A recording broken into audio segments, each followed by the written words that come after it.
Congo, Congo ndemboka.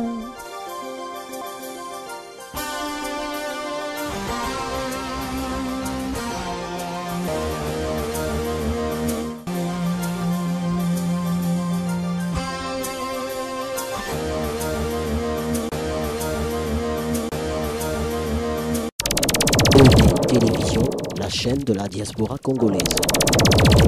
Merci mesdames et messieurs, bienvenue à cette émission Congo Yanani, émission na bino bozolanda, oyo bolingaka, oyo bozo sepela na yango parce que tozo mesana toujours koyebisa bino te Congo toyebaka te ezalaka banani. Congo eza ba Burundais, Congo eza ba Rwandais, Congo eza ba Ougandais, to Congo eza ba Congolais. Alors, ce Congo est Congolais, pourquoi les Congolais bazali ko souffrir? Mesdames et messieurs, to kutani na bino lisusu poto solo la masolo, il y a actualité ndengeni nezali ko frapper discours. Il y a Joseph Kabila na Conseil de sécurité. Apport il y a ba Congolais zanini. Ba Congolais ba ko retenir na nini na discours il y a chef de l'État. Chef de l'État Joseph Kabila, est-ce qu'il a lobby malam ou bien lobby mabé? Proposition à la transition sans Kabila, feuille de route, il y a UDPS, contredit par l'INC de Vital Kamerhe, contredit par les centristes à la tête Germain Kambinga, Nangoy Mulunda. Pourquoi va contredire encore? Pandeko Balansi. Talama solo toko solo la na mokolo malelo na émission na bino Congo Yanani. Pourquoi pas tobe taper ma solo ya rentrée scolaire, grève ya enseignant. Na loboko mobali na sili kokwa. Wabino Mopandi Sango, wabino analyste politique mwana mboka Saint Thomas. Boni. Voilà, Ndeko François. Kombo no mobimbe zalara à Saint Thomas ou bien aux apena na kombo Nayo Mobimba.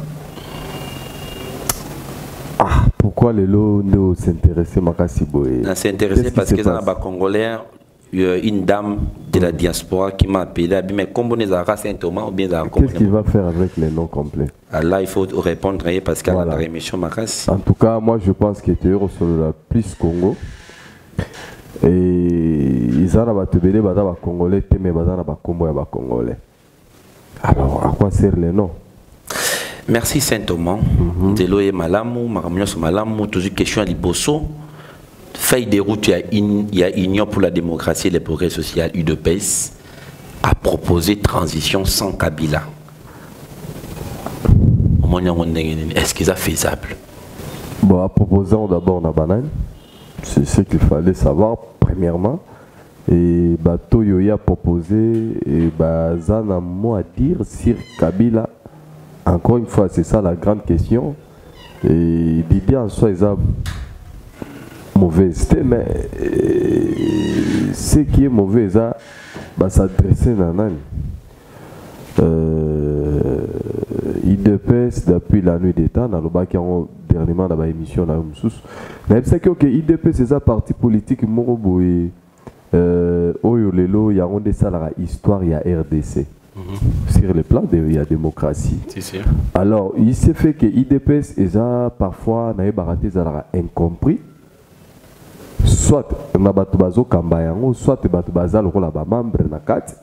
Puisque mon IDPS est convoitise à tout ce qui est comme régime en place et puis communauté internationale.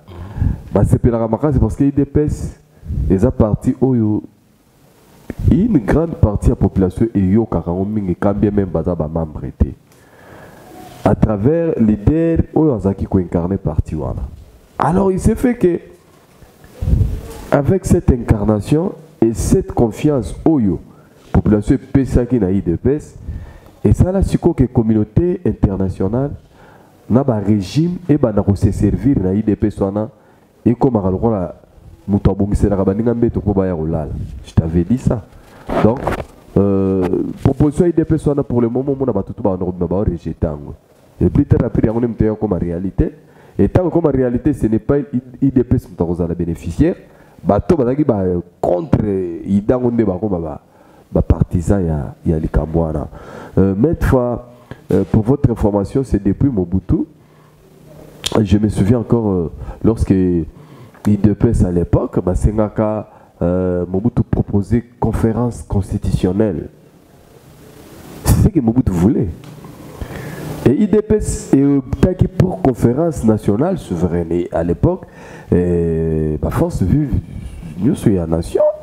Balanda qui voit IDPS et pression et convaincre le régime et Mobutu pour signer ordonnance. Il y a condiment conférence nationale souveraine. Or, à chaque fois, tant le régime a ma proposition à IDPS, Azara déjà na plan B moko na simanae, on a contourner le bien fondé au IDPS Azosala. C'est ce qui s'est passé à l'époque. Et signé Baromo va monter bureau, va monter na ba délégué la conférence.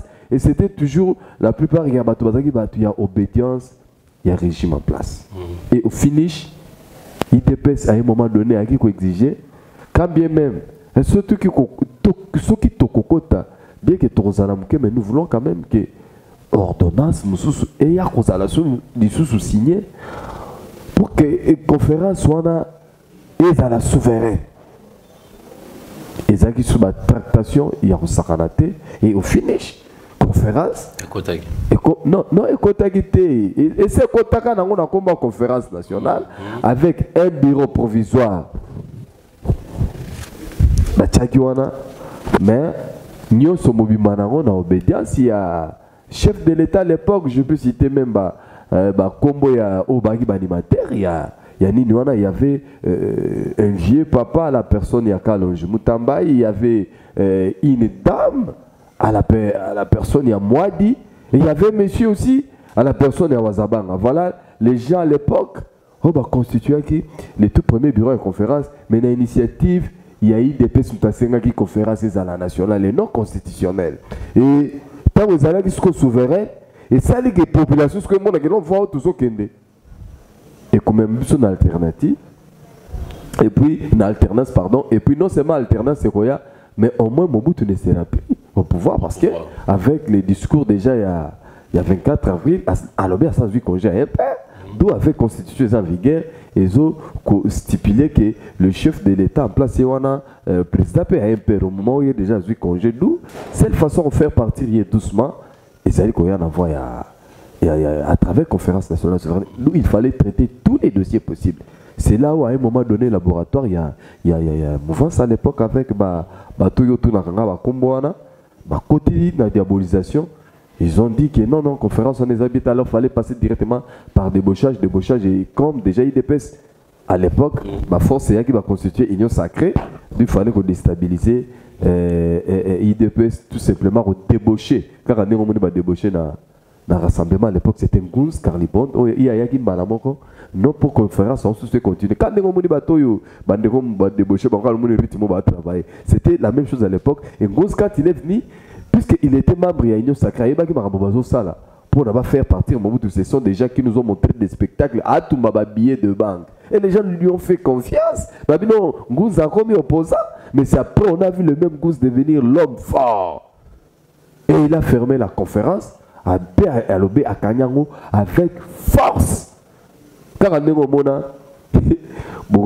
a la manifestation avec force parce que va débaucher bateau bozalakana bango chaque jour vous préparez la manifestation ba stratégie ko ba bango et bango na mutu ba ko telemenabino makasi. Voilà pourquoi depuis Bilo Rwanda Salama mon frère IDP ça tika recharger pendant politique et chaque dictature c'est toujours l'IDP sont à l'avant-plan même à arriver à Fidel IDP comme tekenda qui vers Fidel. Et bah, nous débaucher émissaire. C'est toujours l'IDPS. Nini, préparatif il y a dialogue inter-congolais. IDPS n'a pas proposé. Et les autres s'accaparent. Donc, maintenant là, on est toujours dans le même chemin. IDPS c'est ça bien. Mais il est en question, on a déjà fait quelques occidentaux ont travaillé sur ça avec bien sûr Denis Mukwege, ça peut aller au moment où ça peut tenir, mais jusque là oui que aux en face na Saint Thomas le colonel on a monité na demandé. Mais Saint Thomas, moi je me demande dans les questions à réfléchir si l'INC de Vital Kamerhe c'est un parti politique qui est opposition ou bien il y a majorité présidentielle, parce que à chaque moment UDPS c'est ça la peut-être action na feuille de route na pour na ko bimisa mboka na crise, tout le monde aura toujours l'INC à Vital Kamerhe Télémilarango et Télémilarango. Cette fois-ci basali feuille de route na bango sans Tshisekedi qui est incarné l'UDPS basali à part parce que leader a zaté babandi ba démarche l'INC est sorti de l'autre côté. Les centristes avec les Germain Kambinga et les Ngoy Mulunda, pas question, proposition, ils ont bien été proposer autre feuille de route, autre démarche que l'IDPS pour Nabango, au lieu d'aller à une transition de 6 mois sans Kabila, on va proposer troisième dialogue avec Kabila. Bon, pour commencer, la question a été longue, bien que INC avec les centristes. Vital Kamerhe. Oui, oui. Mais moi, si je ne m'abuse pas, Vital Kamerhe fut candidat président de la République. Avec quelqu'un a vote, Azana va pouvoir Zouara, puis Azana place soit Zouara qui est troisième place. Mais avant, Vital Kamerhe a postulé. C'était les mêmes bilots quoi. Il y a un petit problème, il y a Vital Kamerhe depuis politique, c'est un constat personnel. Le Barakitoko, il est aussi intelligent, mais en même temps, il est aussi malin. Mais ma malinité n'est soukara moi bien. C'est-à-dire quoi, Agobo est idée à Baning après quoi, Kokota Nakati, mais quand il vient là, ils a pas à embrayer, soit pour Kokenango bien en voulant trop, non, pas trop gagner, c'est faire trop gros, mais aux ana bongoté. Il y a un petit problème là, au que depuis la nuit des temps, IDPS Mtazaraki, le rôle de parti aux populations à Talelaka. En réalité, il arrive qu'à Talelaka. Et puis, on a dit, ça la constant dans le parti politique, nous sommes à RDC. Il y a un parti politique, nous sommes à policier, nous sommes à permanence, mais pendant que nous sommes à armée. Cela montre tout. Parce que ça place la population, ceux qui ont souki, ailleurs, on s'est défoulé. Et ils ont IDPS. Population de Monacabawana. C'est-à-dire que c'est pas que non, biso attendez ni bon, so mambolekeli biso, surtout comme dans son IDPS. Et puisqu'on a quatre IDPS qu'on a peu bakuta déjà, ba membre IDPS bango moko la plupart bazab experts na analyse politique ya makasi. Et mais na moi analyse politique ya makasi na bazana moi ba biloko na bango mike ba kotisa ya se consoler bango ba benga ba dipiron, ba ni bango memo pena, au memami pena ba l'action est lelo tout va changer. Au moniteur on regarde on regarde les gens qui n'ont pas monté mais ok te biloko on a parti nous so ok on coûte en côté. Alors maintenant qu'est-ce qui se passe-t-il? Ba parti nous se bima après IDPS et bima après ça la comment mon pena na IDPS t. Et ya po et s'opposer à ba idée ya IDPS. C'est ça leur problème. INC na parcours nango. Tant au mona yango e marcha. Yo bando e ba INC. Yo so mona INC décréter le Cameroun individuellement en tant que parti politique. INC a décrété le Cameroun à RDC au mona batutu batosian. Au so mona. Ça contre je suis pour démocrate, na respecter l'opinion bateau. Mais moi mon problème est à niveau bateau baningaro là. Et ici nous sommes parfois les responsables de yabato to sarabaton minene mais bazana minene wanate entre autres renga na tuna bandeko nanga ya parti lumumbiste unifié na tuna kabanga abi na ebité peut-être ba aider nanga na kozana na za se tromper. Mais jusqu'à présent na mona meeting ya pas levé. Ya gizenga te. Nata na stade morote. Bana nona tonga na mona kayawa kokota na mamba ba conférence. Ti lelo ke na mona meeting moko na salle moko bo gizenga bengisi bato. Mais pas ezaka ka te ke o population te mais fiske ba membre na yata na stade moko na mona te. Hein, na bité sous comprendre. Alors, même na moment ya propagande, atikala ko sala ta déplacement na commune moko te. Mais na mona ba tia troisième. Lié pena Kabila ba lié même na moni batie gizenga. Eza babilo romoro eza intriqué, monté de toutes pièces. C'est-à-dire que ngai na kondima Vital Kamerhe personnellement na grandeur zo China INC na ye nom kolona komona kiti na Walungu to na Bukavu te na bagoma te plein mukona mona kiti na Kisasa batu baye ko yamba ye plein par exemple. Ne fils que critère wana ya mukie penza kolenga. Batu penda baye ko yamba plein volontairement. Ndenge tout monde batu en liesse ndenge baye la par exemple Tshisekedi puisque omoni batu loko ba Tshisekedi mine de rien bakum loko na bandeko na monde de musique ba Michael Jackson akufa mais place etikala vacante. Donc pour ce on a muto kota zate pour le moment. C'est la même chose avec Baba Tshisekedi maintenant. Vouloir mettre batu bisika na no ou bien batu mo baza ko s'auto proclamer ko mesurer bango na ba dimension yo batu bazaka na capacité ya quoi captiver toute une masse. On dit secret moko zaka na Kisasa batu bele baye bakate. Kisasa eza place ba congolais nyonso ya ba etni nyonso ba tribu nyonso bakutana. Veut dire que ceux qui bango bandimi déjà et ça on a la représentativité il y a RDC Mobimba. Ce qui n'est pas le cas. Il y a le baganayo même président de la République na biso ndengo mona kaeboye. Ngana tunaka ki amekana ngotambola mukolo bususu de Kinshasa abande Kisasa rien ba chef lié ça ba policier quoi. Na ba soldat abetana autour tia kozonga na Kisasa to mona ne bato ba yambake par rapport au bolingo ya président de la République ko zala na monde. Et de la même façon, avec Vital Kamerhe, puis, nous avons dit que tant que nous avons appelé les sous-sous. Germain Kambinga, Ngoy Mulunda. Bon, oui, Germain Kambinga, Vital Kamerhe, bien, je me souviens encore lorsqu'il a interviewé Vital Kamerhe, Zaki, fin 2014 ou 2015, c'était à l'époque où Zaki Koya Tambola na siège à parti politique et jour en haut na ba micro na biso Zaki Kolobara qui tapait les méta que nous mona mutati c'est à l'époque il marchait pour que Kabila Sala Mukanda signé que à Roussa la troisième mandat et Mukolongo a ça qui peut Germain Kambinga Maloba na interview Germain Kambinga ta Sala fiera bien Loba lingala tenga be Lobara lingala et na lobisara na lingala c'est un complicité baba tout moko bomuni batwana bangoyi mulunda ba Vital Kamerhe ba Germain Kambinga tous ces gens là ce sont déjà ba bloc on a contre IDPS dans rassemblement solo ça n'a rien à voir avec Kabila au régime ba on balinga to za na bopo ba on peut ba yokana puisque dans ce temps ce qui état de droit et fani ndenge to lobaka il y aura des choses qui vont disparaître sans que ba bengana yango mon frère entre autres ba parti politique au pesa ba pona ba ko limona bango ça vous muta bengana bango puisque na moyen élection ce qui consala et comme que pour y élu et que cycle électoral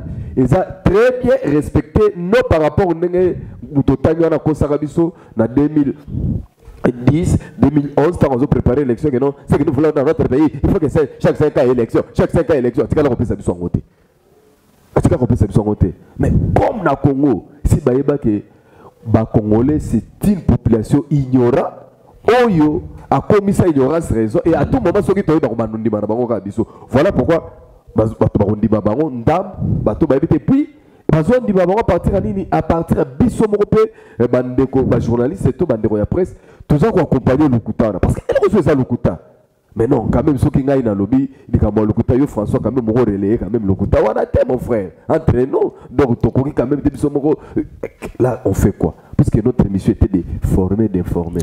Là, quand on commence aussi à mentir, ça devient quoi? Là, je signale une chaîne radio où, dans la minute, ça a toujours apologie, il y a qu'à préparer un référendum.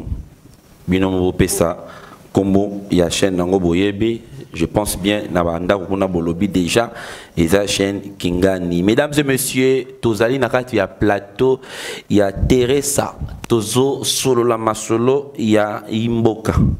Il y a Imboka, il y a Bakanza. Pour nous décortiquer la situation, nous sommes où ils allaient coller la République démocratique du Congo comme invité devant moi, Nazaï Nandeko Saint-Thomas, Sokomoni. Ndima, Soromonité en tout cas, Kondima Nanoute. Saint-Thomas, Joseph Kabila, devant la tribune, il y a Oni, mais il n'y a pas de gens. Même Bato Bengisi Joseph Kabila, Poba Yokaye, Bazate. Est-ce que, comme on a vu dire ça, nous pouvons confirmer que Joseph Kabila, comme Inasuka, il y a un régime là? Bon, moi je n'aime pas trop Koukemba, on a na babilo peut-être toi mon na surprise de Joseph Kabila tant aux États-Unis za mboka ya bato ba pesa pouvoir premièrement na sina ibisa on a ba mettre fa ba émission na yo les lots le président a raconté parmi ba première puissance. Moi j'ai toujours dit que les bateaux ba mémoration en complaisance ça sont des scènes à nous faire dormir. Vous savez après scène wana bible roba ndeko oyo bazana ye balobine babino j'ai suivi je cite Yves Kisombe na landi ya lobi ndenge za wana élection koya to sala ngo nata après président Kabila biso majorité za na pouvoir parce qu'il faut tout ça la demi-siècle na pouvoir. Ça veut dire que l'élection on va promettre ces élections oyo ba congolais ba oser rater. Bazo préparer sous élection sous chaotique les sous. On va créer un selon vision na bango na façon na bango mais ça c'est bon mon ngoko ka kombo élection. Qui s'aligne c'est de la même façon de momoni ba ipsa ki ba bitu ndimi dialogue na rassemblement limité. Mais c'était juste pour gouverner bango ko tourner bango na farine après tout ce que vous viendrez dire ba non non les accords te tu ba la zam ta rassemblement te o le ngako zam ta rassemblement te to kendete bu monte ba role bat. C'est le système. Et ce système-là, il le faut aussi chez les Occidentaux. Et comme les Occidentaux comprennent que c'est l'RG, parce que dans le temps, entre autres, les Américains, les Français, les Belges, 3 pays, bango chef de l'État, wana azaya bango, azaya bisote. Bango ne bachaye wana, na Monisco, na armée oyaye, ne blocs wana ça la contrepoids au détriment de la population congolaise. C'est-à-dire que eux vivent mieux. Hein? France, Belgique, États-Unis, y compris Monisco, Nabango, na armée Nabango. Puisque Monisco n'est pas na armée Nabiso, nous savons protéger chef de l'État. Et c'est sous les injonctions, il y a États-Unis, France, na Belgique. Puisque Bango Bako ça a été. Bango Bako ça a été parce que jusqu'à présent, leurs propres intérêts ne sont pas encore menacés. Mais les intérêts qui sont très menacés, c'est les Congolais. Mais comme ils ont touché Bango Nantais, c'est pourquoi ils ont le Bango le côté. Nasna ya awa na émission na yo na talisa na lobi otala kamarabweleka na Centrafrique. Mabe bozize asala ya makasi nini yango oyo azanga pouvoir par rapport mabe oyo Joseph Kabila sali depuis 2001 ti lelo na mboka na biso. Alakisi biso ba couleur nyos. Abomi bat. Donc pourquoi il y a un inculqué impunité dans mboka na biso? C'est tout simplement parce qu'il y a un rappé impuni. Il est intouchable. Et puis au monde n'est pas raisonnable. Au monde n'est pas vide. Mais chez eux et chez lui, il n'y a pas de vide. Tout va bien. Et ne regrette rien. C'est vous qui regrettez. Puisqu'avec le vide après le lobby, il y a comme ça rebondir. Je vous rappelle, paix à son âme, mais Tshisekedi. En 2009, alors, nous avons décidé de monde mais c'est que va changer qui est là. On peut s'en Kabila. Non, ils ont trompé mon frère. Il y a un problème ici. Et donc, on a un bateau bacha chef de l'État n'a pas pouvoir. Bazano na posa ya départ na été. Mais seulement ba Congolais na bazana pendant na posa départ na ye. Mais na éviter ce qui il faut baser la petite période ni. Joseph Kabila lobby l'élection éco-salama mais à petite date officielle élection éco-salama. Le même Joseph Kabila a lobby ingérence na mboka na biso à Boyango. Saint-Thomas. Oui. Comment on a comme balé Joseph Kabila Tangi pour en tant qu'analyste politique, en tant que journaliste patriote, Saint-Thomas, Joseph Kabila a prêt à retirer le pouvoir. Bon, Joseph Kabila a prêt à retirer le pouvoir, le pouvoir est à pouvoir Pessaïe. Congo, il y a le roi Léopold II. C'est-à-dire que Congo est bien privé et tout le monde va vivre selon Imer Oyaye. On est tout dans la question Congo, on a donc Congo à Joseph Kabila. Yo zagana Congo msusu tant otalaka no mona 100%. Oka 100%. Raïs. Oka kabande ko balobaka ke saye est-ce que mboko kozala bien? Kai. Et ya mutu musu pour le moment. Alors on va préparer déjà ma réunion sur des. Yé ba ko va de ces mêmes sans constitution. d'ailleurs avant de sa constitution. On a vendu par rapport à accord, non? Puisque accord, soit vendu pour accord, il fallait accord et ça la partager entre les deux parties. Rassemblement, il mettait naïe. Parce que même ça, la transition. Mais ce qu'on a membre de la communauté internationale qui non, non, nous soutenons l'accord du 31 décembre. Et c'est de la poudre rosier. Bah, il dit que ça, on va appliquer, ça appliquer, mais par contre, nous voulons qu'il y ait l'application. C'est du mensonge. François. Alors, à propos, il y a ingérence. Oui, ingérence, soit zobo, il y a ingérence, il y a étranger, il y a congolais. Comment? Voilà. Les lots n'ont révélé. Les étrangers au Carana, chaque jour, ça va congolais. Parce que ceux qui sont privilégiés ici, n'ont pas besoin des étrangers. Et tant que les congolais, toujours revendiqués, mais les étrangers, on le étranger, parce que les étrangers, ils Monisco. Les étrangers, ils ont Monisco. Ils ont un contrôle total. 100% n'a pas peine fait. Il a demandé à Monisco de penser, il y a raison déjà.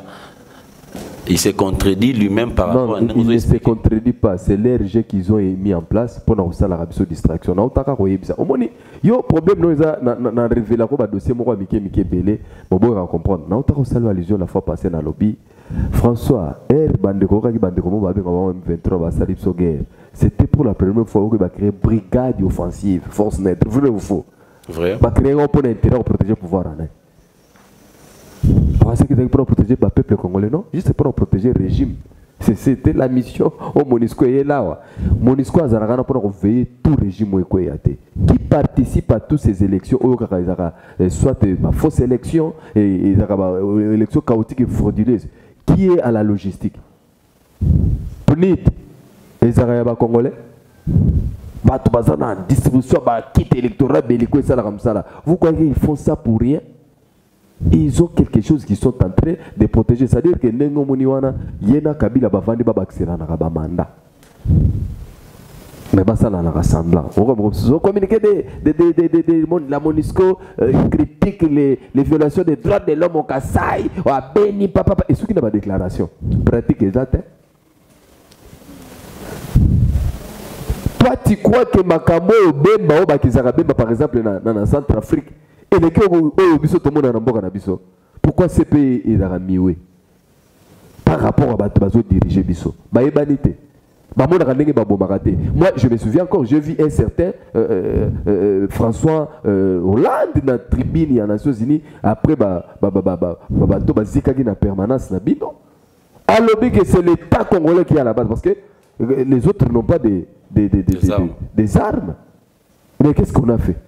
On a enterré l'affaire. Vous l'attendez? D'ailleurs, pour votre information, on a sacrifié les deux experts Yaoni. Mais comme ils il y a le droit de l'euro Kagama Saraka violation des droits de l'homme, il y a danger. À la nature, ma collaborateur qui a assassiné en Afrique d'ici. Le monde a dit que tout chakaye. Bazabana américain. Natangelo Bazamisa to Museveni Kagamena Joseph Kabila. Bino Moussala nous sommes pouvoir sous-estimer Joseph Kabila. Mais Joseph Kabila a rendre Batou Moussala qui toque à l'extérieur. Puisque les jours où Joseph Kabila va menacer les intérêts des Américains, il sera chassé à la terre. Par retour, la vie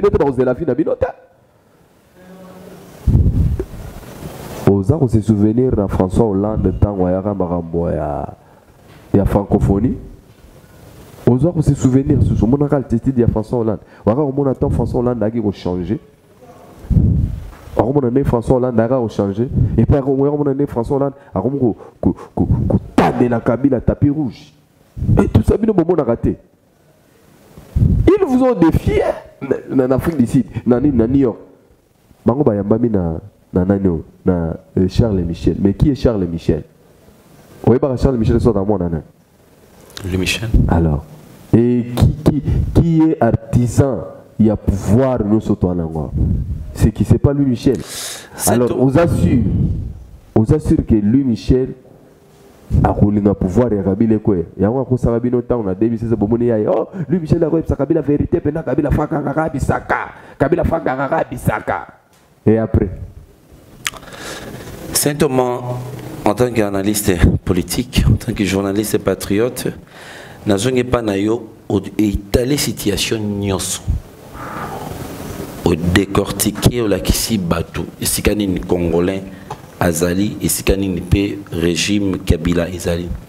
En tant qu'analyste, piste de solution ni ba proposition ni nos opesa pour ba congolais, ba vrai congolais au Bengara ba s'en sortir dans la situation.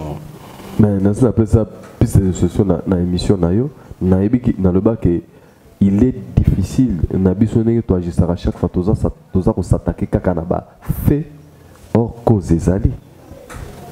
Na pesa yo cause François. Na ipsa yo malheur non soto sibir lelo et où tu as un accord de l'émera où est créé AFDEL. Parce que moni AFDEL ti lelo ezali awa mais et moment de combo militaire et tika ba politicien nango ba mtu ba gérer biso. Et jour to ko démanteler réseau na ya AFDEL na barasini nango en fait Congo ko développer en fait mais la mission principale ya AFDEL a ela pour na Congo ezala unité aya pour na kopanza Congo pe pour na rendre Congo et comme balkanisé en réalité. Et déjà, c'est ça, j'ai en action. Départ, soit des désordres écoutiques là, puisque peut-être éviter. La plupart des pays, ils ont occupé toujours dans la force étrangère. Et ce qu'on soit c'est divisé. Pour ton exemple, autant que l'autre, par exemple, les deux pays, où ils sont sous occupation, autant que l'Allemagne, autant que la Corée. Et les deux pays là, finalité, na bango basukana. Qu'on s'est divisé quand bien même après chute et mur de Berlin, Allemagne et qui qu'on a unifié.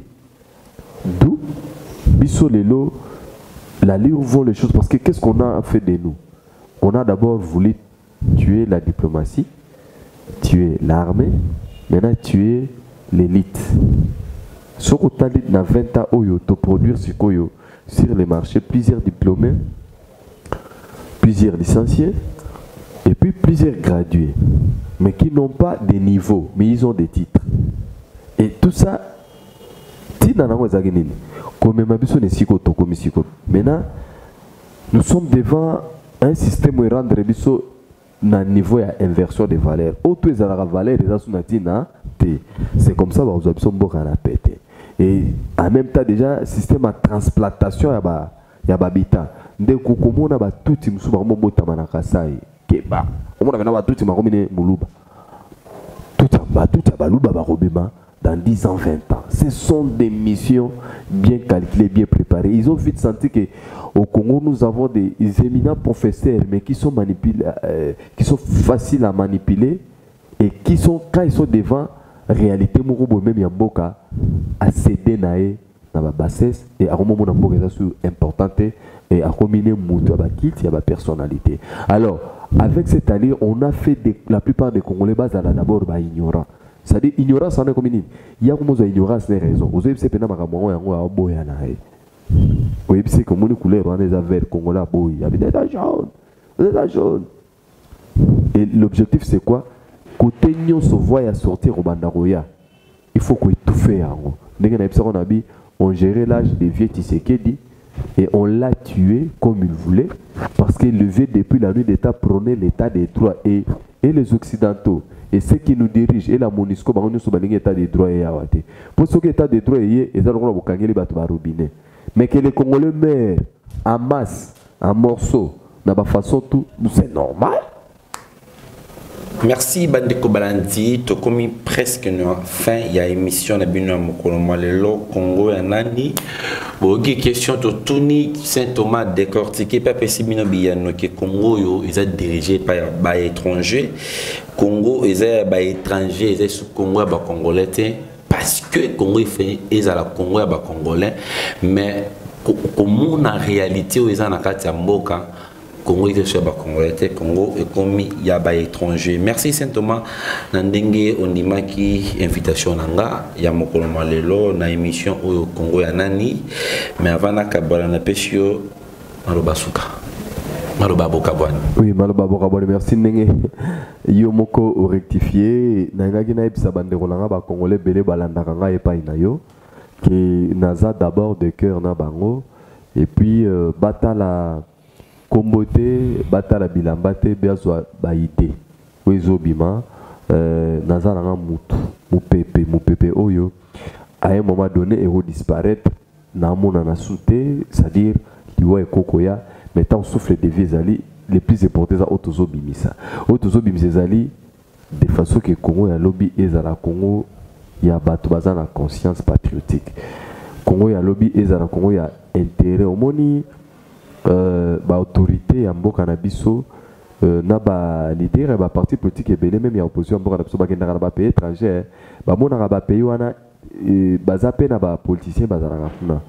Mais il y a des cas tant où ils ont intérêt à mboka bato so ba lobby na liloba moko. Par exemple makambo ba infrastructure ba makambo urbaniser makambo misala makambo salaire, les gens font à ce que ils ont malamu nanu pour bien-être la population na bango, c'est-à-dire intérêt général nanu est primé. Ce n'est pas le cas ici chez nous. Moni muto dès qu'à côté a occupé poste moko politique. Du coup, ce sont les relations, ce sont les connaissances, ce sont les familles, membres des familles. Na tomi si bango maintenant, ole basala musala par rapport ya mboka, par rapport à ma famille na bango, et que mboka bazotika ngozo toboka ezopola. Non seulement ça n'engana souligner le mususu pe wana pena naza ko marteler. La crainte aussi que j'ai, c'est que bande ko bele bali banda batangi trop baza beveillé, bana maye les bele batanga kana mindele na batu mwindo ba paye mususu ainsi de suite. Mais ce que je constate chez eux, ata bazubino bande ko na bino botikala wana misala, bali ngame pa bafuta bino atandenge bafuta kakuna. Bango bali ngaba futa bino kaka na ndenga bino aki Congo ya pasi. C'est-à-dire ndeko na bino na ko sa bino kana poto alinga kabobongana. Yé mutali boso sa. Yé alinga kuto kufa fwade. Ako bomo même. Yé mutali boso. Ako même kokangisa yo en cas de problème. Donc ils sont très donc tout bango na tout monde ba sont très dangereux. Donc même changement ce que tu sais que tous les diaspora. Oui, diaspora ça composé na batopé bazana moi moral, bato malamu, je peux citer même les noms. Mais je trouve que la majorité, la plupart des cas, toujours raisonné na bango, hein. Au sentir que bande kwana en dehors de intérêt personnel. Mais qui va côté même ba groupe sous, il y a barmé ba yakaka pour bailler la biso buzoba. Alors c'est pourquoi les autres maîtres ba congolais et belé en garde mon frère, accorde-moi taumke, nenep sa bande kona biso belé boy. Des fois biso toi na ba dilemme ezoye la biso. Dilemme ya ba tous ba lengi bitumba. Pour faire partir le régime. Batumsu balingi soulèvement populaire pour faire partir le régime. Et Batumsu balingi tokene na ba voie moro pacifique ya ba élection pour tout faire partir le régime si c'est possible. Mais dans tous les trois voies, au bande rotu ba sengiwana. Donc na ngana epsa bango boye que bomoni na baneno na titoka na posa Mobutu akende.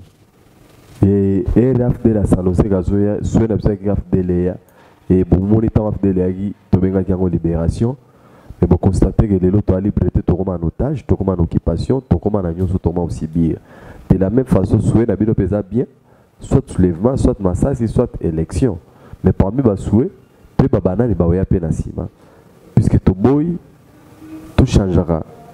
Ba dictateur sur ba dictateur parce que ba to mindu kita bango ba ya ba to kaka mundu kina bango bomona ki afdel azoya azotiaka soki ba to ba IDPS na ba poste mais tant ko mika ki ça ba azuna ba parti politique toi tia on a cadena a kangi démocratie tout était fermé et la crainte que j'ai c'est ça que tozonga to ya kozonga la sous dans même système en toi que vous allez malamu te tout biso tout ça ba tout ça ko rêver toujours état de droit et mutokoye la biso yango la simanae et pour soutenir bien que dynamique les a mise en place il y a qu'on diviser les Congolais na niveau nyoso et longobani. Alors pour le moment na tikibino qui toko na remercier François Koulakula vraiment Tourban Rosana de temps en temps na pour okabula makanisi longona bino quoi puisque na bi que boza ko se retrouver à tout moment na passage na biso na remercier de Gauthier de Moïse na de j'insiste surtout les propriétaires des propriétaires parce que moni batu bazar ba chaîne na YouTube mais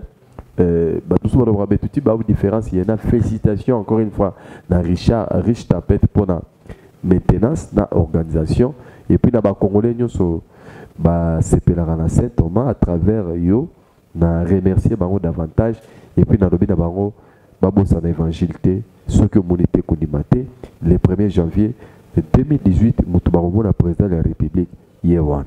Merci Bandeko Balandi et de TV comme na suka ya émission na bino Congo ya nani to yambaki na émission moko malelo de Saint Thomas journaliste. Mais tout ça c'est un numéro GP rapidement. Oui à travers yo bien sûr merci beaucoup pour l'accord bato balingi basololaka nanga pe directement ndenge bosengaki naza na plus 243 89 510 39 59 plus 243 89 510 39 59 WhatsApp okomelinga na royamba yo obengi pe tosolola et qui te remercie ba congolais. Azali journaliste ya Congo Vision Télévision, merci na boss nanga le pire boss donc yende mona pota solo riche tempête donc qui est ce qui était ma mingi, merci na mama Godé Live kuna na Canada, merci na mama Songe Ambele, pourquoi pas na auto bengi Jubeka Musique, les grands producteurs. Bye et à la prochaine. Congo Ndemboka.